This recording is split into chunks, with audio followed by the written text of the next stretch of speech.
Good afternoon. Happy belated Juneteenth. Happy belated Father's Day.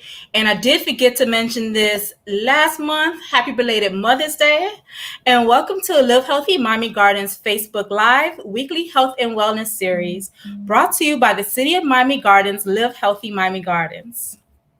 Our goal is to bring our community information and resources to help us make the healthiest choices possible for ourselves as a Miami Gardens community and our families.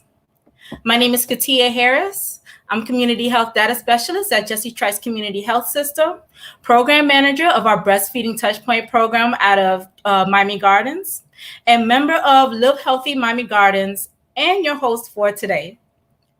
Live Healthy Miami Gardens was born from the realization that although health is largely influenced by our individual choices, the conditions in the communities where we live, learn, work, worship, and play are also major contributing factors to the racial and ethnic health disparities and health care disparities faced, as well as our overall ability to make healthier choices.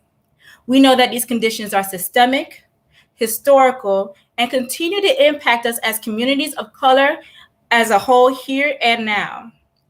Live Healthy Miami Gardens is a community initiative and part of the city's efforts to address these conditions and reduce poor health outcomes through the transformation of policies, our environment, and the healthcare system overall, making the city of Miami Gardens a healthier place to be. Today's Facebook Live is on Breastfeeding Fathers. To discuss fathers and their significance with the family having a pleasant and successful breastfeeding experience are here a wife and husband of 11 years and parents of 4 boys, Esther and Donnell McCann. Esther serves in various capacities to ensure the best health outcomes for mom, baby, and family, and today joins us as Education and Communications Coordinator for the Jasmine Project. So Esther, I'll first start with you to tell us a little bit more about yourself and your role with the Jasmine Project. Thank you. Thank you so much for the warm introduction. Hello, everyone. My name is Esther McCann, and I am the Education and Communications Coordinator for the Jasmine Project. The Jasmine Project is actually a National Healthy Start program that provides specialized care in English as well as to Creole-speaking women, fathers, and their babies up to the age of 18 months. And all of our participants receive a care coordinator, and their role is to help these families access needed services, which could include healthcare, health insurance, WIC, and other community services. And so the Jasmine Project, we are enlisted to go into the homes of our participants and provide expertise on mother and baby health issues, and focus on helping the mother and the family in its entirety become as healthy as possible during the pregnancy and also thereafter. So we offer a variety of parenting classes. There are childbirth education classes, ways for moms to meet and greet and network with one another. Stress management, which is a big one for our communities, infant massage, breastfeeding support, and the list goes on. So all of these services are tailored to meet each and every one of our families' needs. And the main thing that I would love for everyone to do at the very least is to definitely see about joining us if you are eligible. So the zip codes are 33054, 33055, 33167, and 33169. That's Miami Gardens, North Miami, and Opa-locka. Okay, those are all the areas that Jasmine Project serves. Yes. Okay, and how does your services, I know you said it incorporates the family, how does your the services with the Jasmine Project incorporate fathers specifically, and more specifically, if I might add on an additional question, with the breastfeeding family? Absolutely. So dads are always welcomed and encouraged doing one-on-one sessions or the support groups. So we stress the importance of dads coming into these breastfeeding support sessions before the baby is born. That's the ideal time for families to learn about breastfeeding so they can be better prepared for what they should expect, and also better prepared as parents to navigate that breastfeeding journey that can, there's all these ebbs and flows to it. So the dads are educated on their role in breastfeeding and what that looks like, what partnership in breastfeeding looks like, because it is a team effort. It's both partners working together to spur each other on and encourage each other, and also how they can provide support to the nursing mom or the breastfeeding mother. So the Jasmine Project currently has 3 CLCs that work to support these breastfeeding families, and currently we're offering individual breastfeeding sessions for families in the program, but they'll actually be starting up a new round of breastfeeding support groups in July. So the contact person that you definitely would want to reach out to is Taekwana Williams, and I will definitely drop in the chat and in the comments for you all the email address that you'd like to contact her at. Okay? Thank you. You're welcome. And to officially introduce the other breastfeeding expert as the father of 4 breastfed children, 4 breastfed boys, is Donnell, who is a professional musician and outdoor nature tour guide. As CEO of Donnell McCann Music, he's toured internationally as a musician from Paris to Jerusalem, Ukraine, and Turkey, and has shared the stage with Grammy-winning multi-platinum artists. He's also CEO of Donnell McCann Outdoors, so there's no confusion to who owns it. Donnell McCann Music and Outdoors, whose intent is to help us reconnect with nature for health and spiritual purposes. With all of that said, Donnell shares that one of the greatest legacies one can leave, however, is within their household, and that he loves spending time with his family. Donnell, thank you as well for joining us. Can you tell us a little bit more about yourself? All right, thanks for having me. You gave a very poignant introduction, so there's no need, I guess. I'm a former construction project manager for Ericsson, and I was very, very unfulfilled in that job. I've always loved the outdoors. I've always loved music. And so right before the COVID-19 pandemic hit, I quit my job and I wanted to pursue music full time. And when the pandemic hit, all my gigs went away. I had all sorts of gigs lined up. All my gigs went away. And so I kind of started taking to going out into nature like I always did. And for whatever reason, going out was completely different than all the other times. I would just go out and fish and just do it as a hobby with friends. But I started noticing that it served as like a form of therapy for me. Mm-hmm. And it served as like a spiritual buffer. And I couldn't really explain it at first, but as time went on, I just started recording myself outdoors, documenting my experiences. And I saw myself just doing that for other people. And fast forward from about February to September of 2020, I started taking people out. I did my first hike and everyone on the hike loved it. Cool. And so I continued doing it. And everyone always says that they have some sort of spiritual change or benefit from just going out there and experiencing nature. So while music is what I'm talented at and what I'm really, really good at and what I use to pay my bills, the passion and the calling is with hiking and just reconnecting people, especially people of color, to nature. Beautiful, and thank you for sharing your passion with us. That's what I'm loving about the both of y'all. You're utilizing both of your passions to not only fulfill your calling, but to really help others, help families, help individuals. That's beautiful. I really appreciate that. Now, this is Donnell's first time on our live, but as you know, Esther is not a stranger to our Facebook Live. She's also the co-chair of the Healthy Baby Task Force and has joined us as owner of Metro Mommy Agency. And again, both of you are parents of all breastfed babies, or my speaking. Beautiful, beautiful. And what I appreciate about Esther's, I don't know, call it motto or slogan for Metro Mommy Agency, she introduces herself as doula for mommy, advocate for baby, helper for family. So I'd like to ask the both of you actually, what does helper? Well, yeah, you, but both of you going to answer. What does helper for family look like, especially as it relates to breastfeeding?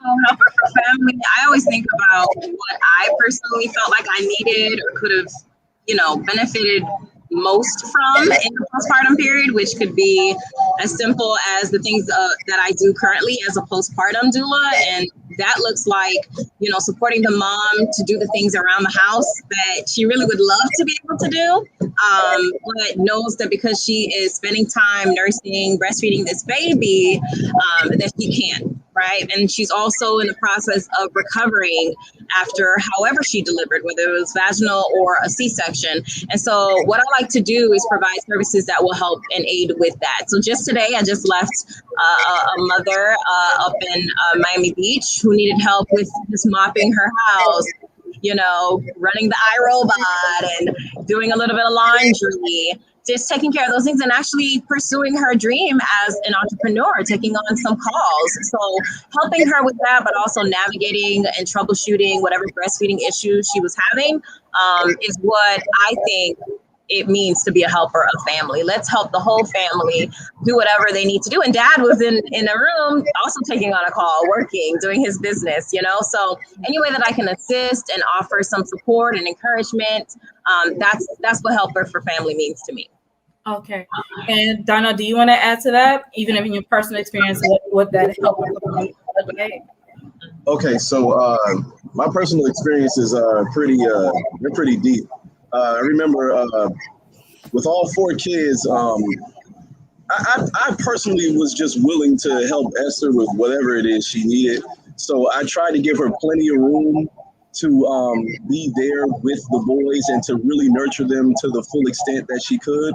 And so for most of that time, that meant me working alone by myself and just giving her relief where she didn't have to go back into the workforce. So I just took on that extra burden for myself.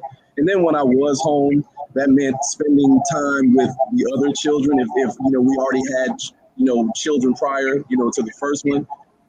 Sorry, prior to the last one, helping out with them, taking them out to parks, letting them play, having play dates with other kids and whatnot, cleaning up around the house. And now the cleaning up part was a little difficult, but I managed. And my favorite part actually was whenever she would be engorged, I got to help relieve. So if there's any dads listening or any moms listening, if you're a mother listening and the dad is a little leery about the whole breastfeeding experience, just tell him he gets to have fun at that part. And I was a very willing participant. Oh my gosh. For those who know, engorgement is when sometimes the milk can get a little backed up. And in order to have good, healthy flow, you gotta minimize the backed up milk. So you need to always have a healthy flow. And when it gets backed up, it has to come out some way. Okay? It has to come out. Yeah, and to add to that, when she's engorged, it's a little too painful to hand express or pump sometimes, or the baby's full, so it's got to go somewhere. Hey. That's the way. Yes. All right. So, can dads breastfeed? This is like a trick question. It is. Are you asking me? You to answer how you see fit, or define what is a breastfeeding. Yes. Well, a breastfeeding dad, I think, is first and foremost a father that actually supports the practice of breastfeeding. Just understanding that breastfeeding actually does lead to much healthier children. Children who drink a lot of formula tend to have some, I don't know, isn't it are there some educational deficiencies later on? Absolutely. Sometimes? We see there's a difference in IQ by however many points, but there is a difference. Sometimes there's stomach issues, respiratory issues. Later in life, you also see that there is, for formula-fed babies, one of the risks is that later on in life, the way that they handle stress also can be impacted negatively, even into adulthood. And of course, we know about obesity, higher risk of obesity. And these are all the things that we have the benefit of, not having to worry about having breastfed all of our kids, But I think she's asking, how did you contribute to breastfeeding? Because you would be a breastfeeding. Okay, so right? don't give us to the side eye. Let me explain. Okay. I'm trying to figure out. So there's a meeting that was going on, and somebody asked about bottle feeding breast milk.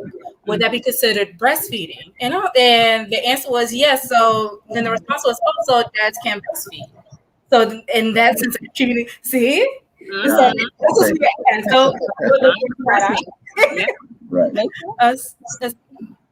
yes, to piggyback on her question now, how did you contribute to the breastfeeding experience in that capacity? Okay, well, a lot of times she was not able to feed the baby right away because, again, she would either get engorged or the milk would want to flow and the baby's not hungry or is asleep. So I would help her to bottle up the milk. I would help her to save it in little bags and freeze it. And when the time was right, I was breaking out that milk and feeding the babies, And I think I wanted to add something else too, because I just, when I hear that term, I just think it's like a little broader in terms of support for the mother too. And her cause, I think that breastfeeding is like such a major bond that's being built between the child and the mother. And she needs space to be able to do that. And she needs time and she needs support because there are a lot of people who actually frown on that, especially public breastfeeding. And I feel like as long as she knows, or as long as a mother knows that you have her back, then she's not afraid to actually do something that's completely natural and completely beneficial for both her and the child. Yeah, I definitely didn't feel embarrassed to whip it out, with a cover, without a cover, do what I have to do. I felt like it was my right to do so. And if anybody, came at me any kind of way, he would have my back for sure. Beautiful. All right, so I know we discussed a little bit of the barriers, including encouragement. And in your personal experience, what were some of the victories that you experienced in your breastfeeding experience as a family? Or what did you most appreciate, Esther, with your breastfeeding dad? Oh, yeah, definitely. So when things would come up like, hey, are you going to offer cereal to the baby?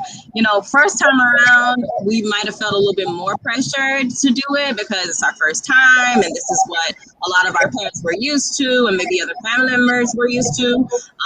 But we learned early on that wasn't the best way to feed solids, right? So adding cereal to the milk wasn't the best way to go about it.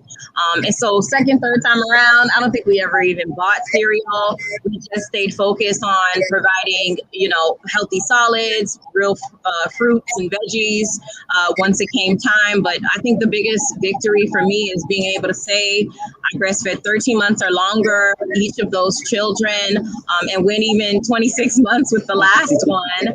That was a big win for us as a family. And I think just financially, right? Not having to buy formula, right?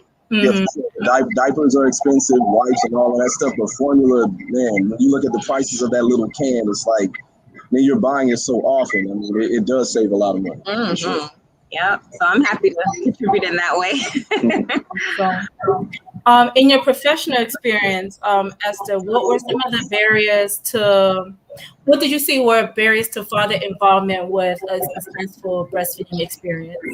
Absolutely. I think the barrier is also not having the education. So a lot of the times you're seeing moms going to breastfeeding classes, the partner is not present. And so that father is going to come at a significant disadvantage if that mother isn't really good at, taking good notes and sharing the information just as she received it. So that's one of the biggest barriers. The other one is that also they're family members. So sometimes the family members of the fathers, they may have an opinion about breastfeeding. They may not have been as successful at breastfeeding. And those opinions come very strong and very loudly in the ears of that father. And what I've seen and experienced in some of my current clients is that they can say some things that end up being a lot of bad information, misinformation. and also a little discouraging to the mother. So that becomes a barrier. But the biggest one, I would say, in terms of contributing as a dad while the mother is at home with the baby is, work. In our community, work is sometimes hard to come by. Sometimes the work requires dad to be away from home for a long period of time. And so he oftentimes can't see and sense and feel that dynamic and what it takes for the mother to breastfeed successfully because he's not physically there, right? And he is pitching in. It's after work, maybe after dinner, after some reprieve to himself for an hour or two. And then it's just the nighttime feeds, if that, so that's the big barrier, I think, is not having that, I wouldn't say empathy, because I'm not going to say dads don't care, but to have that full understanding of what it takes, they're going to be limited because of work restraints. Right.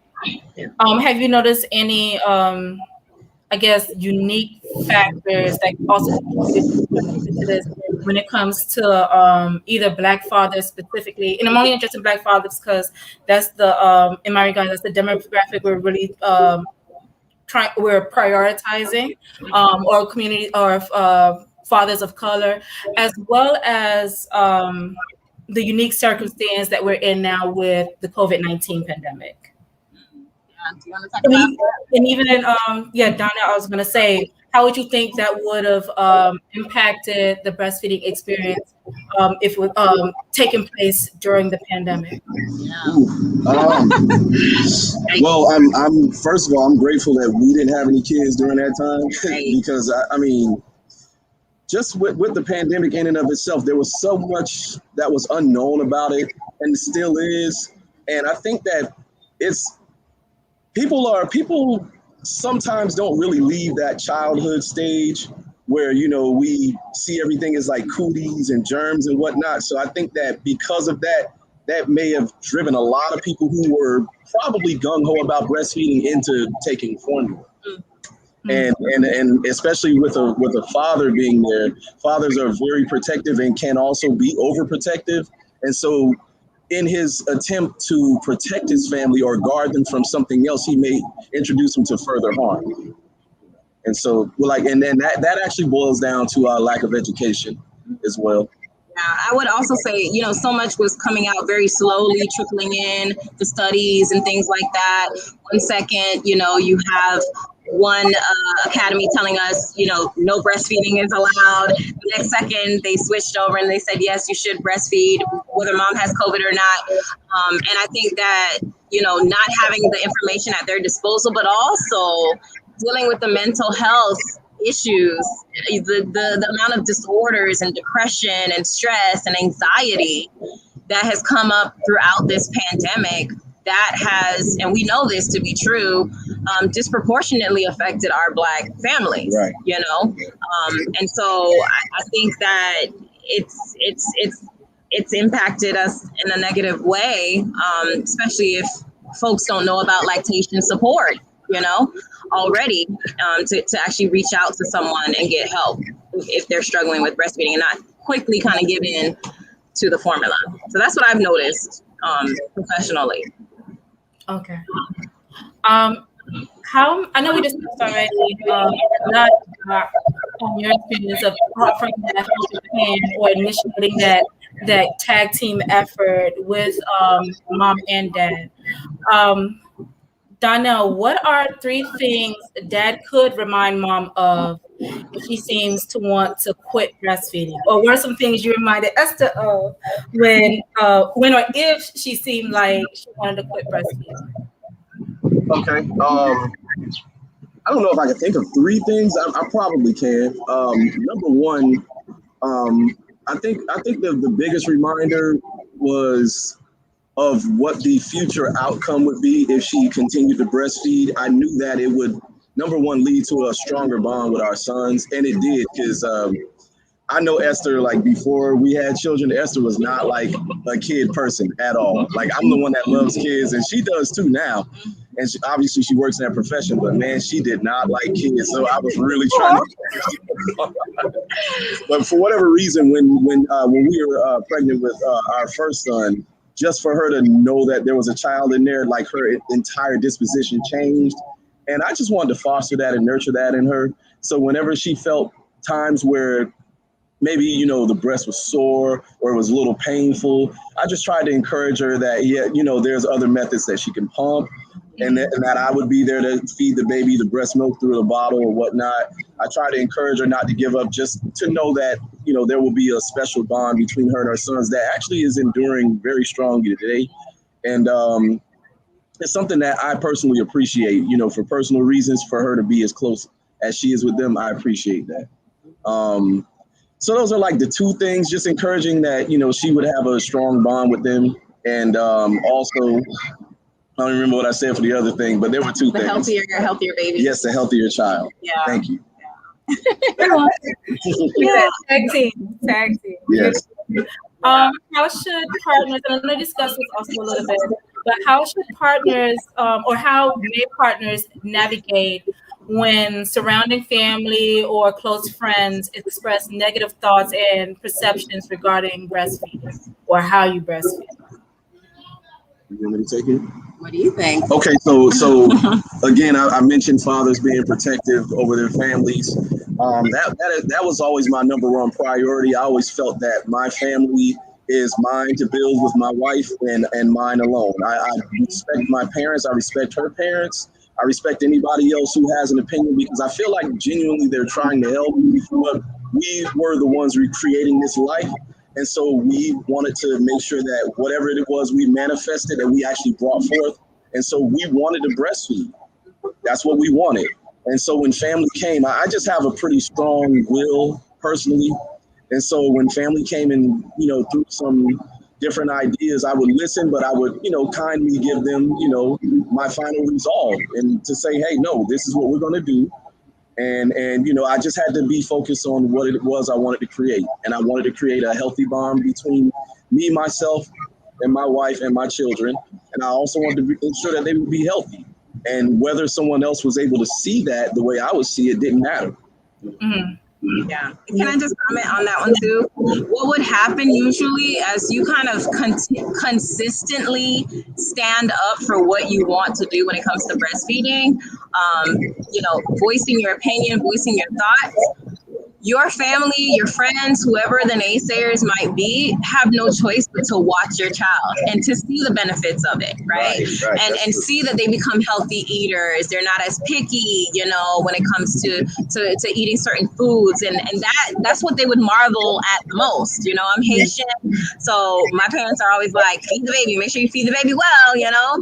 But for them to see the rolls, you know, the legs, they're like, oh, wow, what are you feeding the baby? Breast milk. That's what, you know? And so, you know, they'll start to see the results. You just kind of have to find your voice, keep staying firm on your decision, and respectfully, you know, decline, or like my dad, my late dad would say, just nod. And just keep anyway. Oh, okay. Thank you for that. Okay. We can't be every feeding. That's a good point that you brought up, because what we have seen specifically with our kids is that everyone who had a difference of opinion with us actually started adopting a lot of those principles. So, I mean, a lot of them are older and they're not having children, but they're eating a lot healthier. Mm-hmm. They're much more health conscious, like holistically. And so we stuck to our guns, and it's paid off. I'm sorry, in their own diet and lifestyle. Yes. Yeah. Okay. Yeah. Beautiful. And that's important. And that comes from, like you're sharing, starting from protecting that breastfeeding experience, protecting the mom, protecting the family, and that promotion and support of breastfeeding. With that said, I know there's only so much, and I probably shouldn't say this, but I feel like there's only so much that we can do. How, or if I'm wrong, just let me know I'm wrong. But how can businesses, the healthcare system, and external community support services assist in this endeavor to protect, promote, and support breastfeeding? Absolutely. So local businesses, especially if you serve the demographic of expectant families, you know, women of childbearing age, you know, men of childbearing age, all of those businesses that serve, you should always, I think about the families that are supporting your business, right? They're not just, women who are just purchasing, whether it's hair or getting their nails done. They're not just those women. These women, a lot of the times, end up becoming mothers, and so having the mindset of saying in your space, provide a safe place for these parents to breastfeed. Do not shun them. Welcome them into your space, because the bathroom is not the best place for a baby to be in. Food in there. Right? Nobody puts food in there. Nobody stores food there. Nobody wants to eat, at the sink. So I think just creating space, if you have a storefront or something like that, is going to be important. And then for you as an employer, if you have, other women who are actually or birthing persons who are, going to be pregnant, providing that support of leave time, right? So that they have enough time to get to know their babies, to have a good start at breastfeeding, providing maternal leave, providing paternal leave as well, which I was so surprised to hear this, but there are startup companies, tech companies that are providing upwards of 4 weeks for dads to be home, which is kind of unheard of, but that helps so much. Right. And it's going to help the society at large. Right. There's a dollar sense to this as well. When you're able to have a mom get to bond with her baby, produce all the hormones, the oxytocin throughout that whole postpartum period, and get back to a place of wellness. Guess what? That mom is going to be more likely, when she needs to get back to that job. And that's just, we're cutting down on HR expenses, just because the mom is able to come back. We don't have to hire a new person and all these different things, right? All this new training. I have a client of mine, she's actually in charge of training folks on her job. And she has a certain skill set and knowledge that hardly anyone else on the job has. You need that mom to come back, and breastfeeding is one of those ways that we can get those moms back. Okay. So that's kind of what I think. Healthcare systems, KeTia, from just our work in the community with the Healthy Baby Task Force, it takes all of us looking at the whole big picture, minimizing the barriers that are often created in these systems. So whether it's at the hospital level, making sure your nursing staff are saying the same things about breastfeeding, right? And one isn't preferring formula over the other. Okay? Right. So that's the difference maker right there. And that they're not conflicting. That's what I hear the most. Moms are coming home, they're like, one nurse said this and one nurse said that. Right. Blatantly disregarding what the mom said altogether about her preference to breastfeed. Right. So it takes all of us. And the community, me as well. I was showing up as a community member to these meetings, these local meetings where breastfeeding is discussed as a mom, because it was important to me to not only speak for myself, but speak for those mothers who would love to be in spaces like that, but couldn't, right, for whatever reason, and be able to voice what these concerns are that sometimes are very removed from those stakeholders at the table, because maybe they have not had a child recently, or they've never had a child here in Miami-Dade. So they don't know the challenges per se. But me coming in as a mother, I can tell you what the challenges are. And so I would invite mothers, fathers to join us in the efforts. Come to these meetings and tell us your perspective. We welcome that. Right. And I don't know if I can ask this. Maybe I should. At the Jasmine Project, we have the Community Action Network, asking these families to join the table. Who's already at the table? What resources are already there for these families at the table? Absolutely. So we have healthcare plans represented. We have hospital representatives at the table. We have WIC at the table. We have Healthy Start. All of these programs, they provide some sort of free services. Some of them are paid as well. We have some businesses, local businesses. We're starting to have, city officials join us at our meetings. And I can just tell you, if you show up enough and you speak enough, people will start to hear you, listen, and respond. And that's been at least my experience. And I think that's why I'm here in this position. But I also feel strongly that it does take us keeping each other honest, right? Having the family members there to say, hey, this didn't go so well when I received this service, or having, a family member say, well, this was offered to me, right? Because we have gaps in our systems, in all of our systems. And so we need to make sure that they're filled. And oftentimes we don't know that until someone shows up at the table. Right. So I would encourage folks to start showing up in spaces like that, and start being a part of our initiatives to, increase breastfeeding rates, increase the duration of it, going beyond the typical 2 months, right? And reaching that 6-month goal where the baby's going to get the most benefit from that length of time, Yes. If nothing else, but to wrap up, if nothing else, what advice would you like to share with families who are breastfeeding or considering breastfeeding? And what's some advice you give to the father specifically? What's some advice I give to the father specifically? Yeah, the families or the father specifically who are breastfeeding or are considering breastfeeding.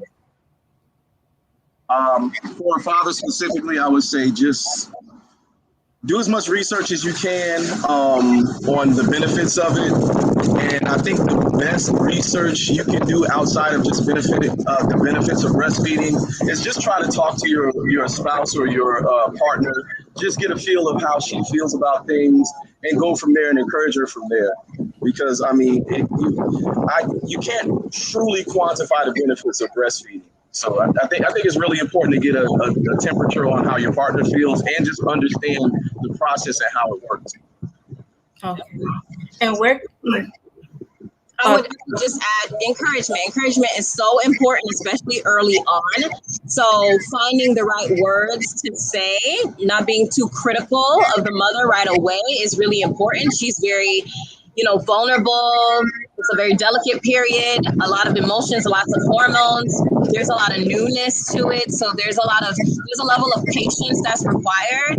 And if you don't have that patience, if you see her struggling, if you see emotionally it's taxing, if you see that the supply is not where it should be, don't hesitate to reach out for lactation support. We have certified lactation counselors who work with the Jasmine Project who can help these families for free. We have IBCLCs, or internationally board certified lactation consultants, who are around our community, also part of WIC as well, who can help. And you want to do it in a timely manner. Don't let too much time go by with the struggle, because it's harder to recoup from that point. It is a little bit more challenging to recoup. So as soon as you start to see issues, reach out for support. Can I add one more thing to how fathers could specifically support? Is that okay? Yeah, go ahead. So this is just what I did. I tried to make all of Esther's pregnancy and postpartum experiences fun. I like to play, so I like to have fun. And so I tried to just make it as lively and as fun as possible. And I think it took a lot of edge off of maybe the negative emotions that may surround it whenever she's feeling down about it or feeling, like things may be a little too painful, or maybe she's really tired. I just tried to take the edge off by allowing her to have fun and just encouraging her to, in whatever capacity she can, spread her wings, like her internal wings, and fly away with this thing. Yeah, humor was a big one. Big one. And that helped also relieve the stress and everything. Yes. It's beautiful. Where can we, I know it's on the ticker, but where can we reach you for assistance or find out more information about your services, whether through the Jasmine Project or just to hear more of you individually or the building? Absolutely. So yes, through the Jasmine Project, you can reach out to the Jasmine Project through our Facebook page.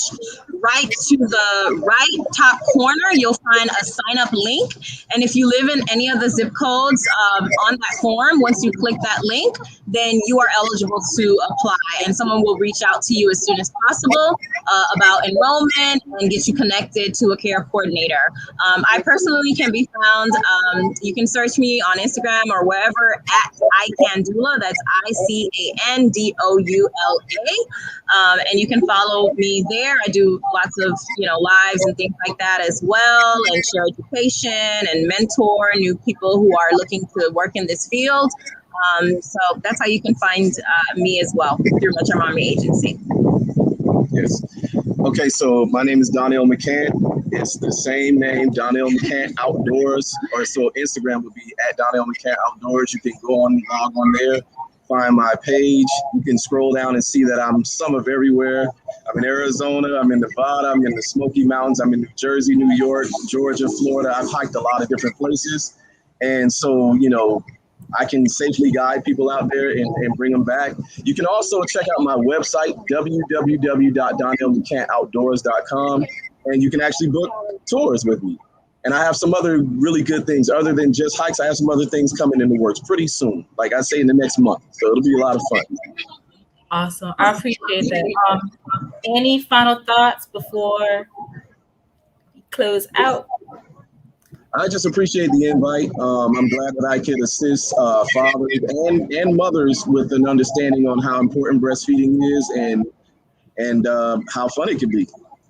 I would say just encourage that partner that it can be a lot of fun for the dad, Yeah, definitely. And I would say, for anyone who's doubting, questioning, like, should I do it? Should I not do it? Can I do it?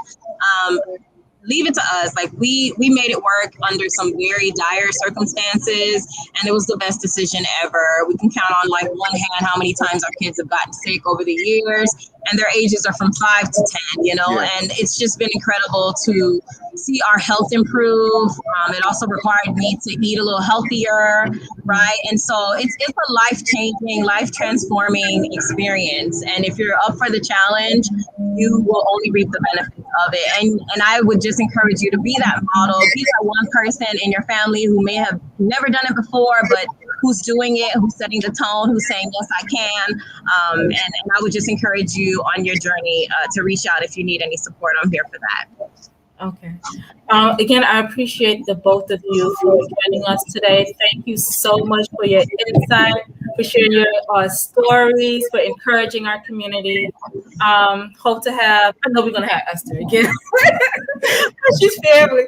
But we hope to have share this platform with you. And thank you again so much for joining us.